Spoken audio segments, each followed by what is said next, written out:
Hello students, आज हम करेंगे वर्कशीट नंबर 130। ये मैथ्स की वर्कशीट है क्लास 3 के लिए और डेट है 11 दिसंबर 2020। बच्चों, वर्कशीट स्टार्ट करने से पहले प्लीज़ मेरे चैनल को सब्सक्राइब कर लीजिए और बेल आइकन ज़रूर दबाइए, जिससे जब भी मेरी न्यू वीडियो आए तो उसकी नोटिफिकेशन आपको सबसे पहले मिले। तो चलिए स्टार्ट करते हैं आज की वर्कशीट। Let's start. किसकी लंबी छलांग। आप सबको लंगड़ी टांग खेलना या कूदना अच्छा लगता होगा। देखिए बच्चों, हमने अपनी पिछली वर्कशीट में नाप डंडी का इस्तेमाल करना सीखा था। आज हम किसकी लंबी छलांग, नाप डंडी की मदद से हम जो है लंबी छलांग नापेंगे कि किसकी सबसे लंबी छलांग है। ये एक इंटरेस्टिंग गेम होने वाला है बच्चों, तो चलिए पढ़ते हैं। तो आप सबको लंगड़ी टांग या कूदना अच्छा लगता होगा। लंगड़ी टांग आप लोगों ने खेला होगा ना गेम, वो खेलना आपको पसंद होगा और कूदना भी अच्छा लगता होगा। आइए आज छलांग लगाकर एक खेल खेलें। सबसे पहले खेल के लिए अपना एक जोड़ीदार ढूंढ लीजिए। जोड़ीदार मतलब जो आपका पार्टनर होगा वो आपको ढूंढना है। जैसे कि भाई बहन या मम्मी पापा, आप कोई भी अपना जोड़ीदार चुन सकते हैं। उसके बाद फर्श पर एक रेखा खींचिए और उस रेखा पर खड़े होकर एक लंबी छलांग लगाइए। तो आपको सबसे पहले क्या करना है, ये फर्श हो गई आपकी। यहाँ पर आपको एक रेखा खींचनी है और इस पर खड़े होकर आपको छलांग लगानी है इस तरीके से, ठीक है। छलांग लगाने के बाद आप जहाँ पहुँचे हो उस जगह पर निशान लगाइए। जैसे मान लीजिए आपने इधर तक छलांग लगाई, आप इधर तक पहुँच गए, तो आप इधर जो है एक निशान इस तरीके से लगा देंगे, ठीक है। अब आगे देखिए क्या लिखा है। आपने कितनी लंबी छलांग लगाई है उसका पता लगाने के लिए जब अब रेखा से निशान तक नाप डंडी का इस्तेमाल करके नापिए। जैसे यहाँ से लेकर यहाँ तक आपको जो है नाप डंडी का इस्तेमाल करना है बच्चों, ठीक है। जैसे एक नाप डंडी इधर तक आ गई। जैसे मान लीजिए ये एक नाप डंडी है, वो इधर तक आ गई है, देखिए इधर तक। अब आप फिर से मतलब इसी नाप डंडी को इधर तक निशान लगा दीजिए पहले, फिर नाप डंडी फिर नापिए ऐसे। तो कितनी नाप डंडी होगी ऐसे आपको बताना है। हमने नाप डंडी का इस्तेमाल करना पिछली मैथ की वर्कशीट में सीखा था ना बच्चों, तो वैसे ही आपको करना है। हो सकता है कि रेखा से छलांग तक लंबाई को नापते समय अंतिम बार नाप डंडी पूरी ना आए। जैसे मान लीजिए अब लास्ट टाइम जो है नाप डंडी पूरी नहीं आई, देखिए ओनली इधर तक आई है, आधी ही आई है, आधी से थोड़ी कम आई है, तो पूरी नाप डंडी जो है नहीं आई है ना बच्चों। ऐसा भी हो सकता है। जितनी बार नाप डंडी पूरी आए गिनिए और उसके बाद के बचे हिस्से को नापने के लिए अपनी उंगलियों का इस्तेमाल कीजिए, जैसे कि चित्र में दिखाया गया है।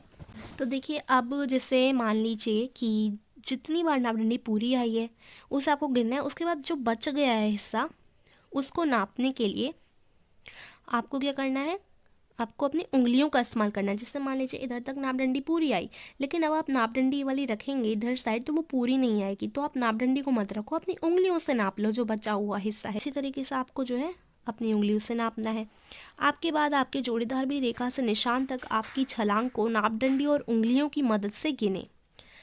आपके बाद जो आपका जोड़ीदार आपने चुना है बच्चों, वो भी क्या करेंगे, वो आपकी छलांग को नाप डंडी और उंगलियों की मदद से गिनेंगे।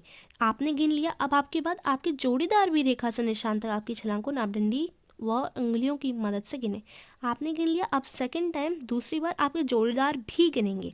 फिर जोड़ीदार ने गिन लिया, आपने भी गिन ली अपनी छलांग, अब आप जोड़ीदार को छलांग लगाना है और नाप डंडी से नाप कर देखिए, ठीक है। अब आपने छलांग लगाई, आपने उसको गिना, आपके जोड़ीदार ने भी गिना और फिर जोड़ीदार भी छलांग लगाएंगे, ठीक है, और नाप डंडी से नाप कर देखें। इसी तरीके से देखिए अब यहाँ एक टेबल दे रखी है छलांग, यहाँ छलांग की है, यहाँ आपके द्वारा छलांग का नाप और यहाँ आपके जोड़ीदार द्वारा छलांग का नाप। अब देखिए छलांग में क्या है, आपकी पहली छलांग, जो आपकी पहली छलांग थी वो कितनी थी। देखिए जैसे मान लीजिए आपकी पहली छलांग हुई 3 नाप डंडी और 2 उंगलियों के बराबर, तो आप लिखेंगे 3 नाप डंडी 2 उंगलियां। अब आपके जोड़ीदार द्वारा छलांग का नाप, अब आपने अपना नाप किया, आपका नाप कितना आया, 3 नाप डंडी और 2 उंगलियां आई। अब आपके जोड़ीदार का नाप कितना आएगा बच्चों, वो आपको इधर लिखना है। मतलब आपका ही छलांग आपका जोड़ीदार भी नापेगा ना, आपने नाप लिया, अब आपका जोड़ीदार भी आपकी छलांग नापेगा, तो वो जो है वो आपको इधर लिखना है कि जोड़ीदार के द्वारा नापी गई छलांग, है ना। तो देखिए मान लीजिए आपके अगर आपका जोड़ीदार बड़ा होगा बच्चों तो उसकी उंगलियों और आपकी उंगलियों में डिफरेंस होगा। तो जैसे अगर आपका जोड़ीदार बड़ा है, मम्मी पापा हैं, तो क्या होगा कि उनकी कम उंगलियां आएंगी, और अगर आप हैं तो आपकी ज़्यादा उंगलियां आएंगी, है ना। क्योंकि बच्चों देखिए आपकी उंगलियां छोटी छोटी होंगी, अगर आपका जोड़ीदार बड़ा है तो उसकी उंगलियां जो होंगी बड़ी बड़ी होंगी। ठीक है, समझ गए ना। तो अब आपके जोड़ीदार का नाप इधर लिखेंगे।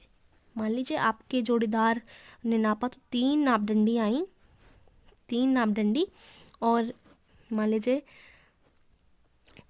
उंगलियां आई उसकी 4। अब ऐसे करना है आपको, ठीक है। अगर आपका बड़ा है तो आप उंगलियां उसके हिसाब से लिख सकते हैं जितनी वो नापेगा, ठीक है। अब आपकी छलांग देखिए, आपकी जोड़ीदार की पहली छलांग। अब आपने अपनी पहली छलांग करी, आपने अपनी नाप ली, जोड़ीदार ने भी नाप ली आपकी। अब जोड़ीदार पहली छलांग करेगा, तो देखिए आपके द्वारा छलांग का नाप। अब अगर आपने जोड़ीदार की छलांग नापी तो आपने नापी 4 नापदंडी और 1 उंगली, ठीक है। अब जोड़ीदार भी अपनी छलांग नापेगा, उसने नापी 2 नापदंडी और 3 उंगली, ठीक है। अब देखो आपकी दूसरी छलांग, अब आपने अपनी दूसरी छलांग लगानी है। अब आप अपनी छलांग नापेंगे बच्चों, आपने अपनी छलांग नापी तो 5 नापदंडी और हो गई 0 उंगलियां, ठीक है। मान लीजिए कभी कभी 0 भी तो आ सकती है ना, पूरी नापदंडी अगर फिट बैठ जाए तो आपकी 0 भी उंगलियां जो है आ सकती हैं। अब देखिए जोड़ीदार आपकी छलांग नापेगा तो वो उसने नापा, मान लीजिए इसने भी 5 नापदंडी 0 उंगलियां, ठीक है। अब जोड़ीदार की दूसरी छलांग जो है, जोड़ीदार की दूसरी छलांग को आप नापेंगे तो आपने नापा 2 नापदंडी और 5 उंगलियां, ठीक है। अब जोड़ीदार अपनी छलांग को नापेगा, उसने नापी 2 नापदंडी और 6 उंगलियां, ठीक है। इस तरीके से आपको अपना बताना है। मैंने ऐसा लिखवा दिया है, अब आप अपना खेल खेलेंगे घर पे तो उस हिसाब से आपको भी इधर लिख देना है अपनी छलांग, आपके द्वारा छलांग का नाप और आपके जोड़ीदार द्वारा छलांग का नाप। ओके, अब देखिए इससे नीचे इससे रिलेटेड प्रश्न दे रखे हैं। प्रश्न 1 है, आपके द्वारा नापी गई आपकी पहली छलांग कितनी लंबी थी। तो बच्चों देखिए आपके द्वारा नापी गई आपकी पहली छलांग कितनी लंबी थी। जैसे ये आपने अपनी छलांग नापी थी, आपकी पहली छलांग है ना, ये कितनी लंबी थी, 3 नापदंडी और 2 उंगलियों के बराबर। तो आप यहाँ लिखेंगे 3 नापदंडी और 2 उंगलियाँ, ठीक है।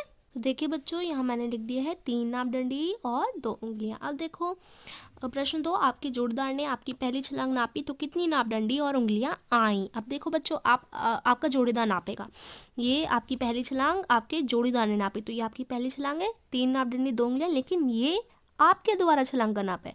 यहाँ किसके द्वारा पूछा, जोड़ीदार के द्वारा आपकी छलांग का नाप। तो जोड़ीदार ने जब आपकी छलांग नापी थी तो उसकी आई थी 3 नापदंडी और 4 उंगलियां। तो यहाँ लिखेंगे 3 नापदंडी और 4 उंगलियां, ठीक है बच्चों। तो मैंने यहाँ अपना लिखा है, आपको जो लिखना है अपना लिखना है, ठीक है।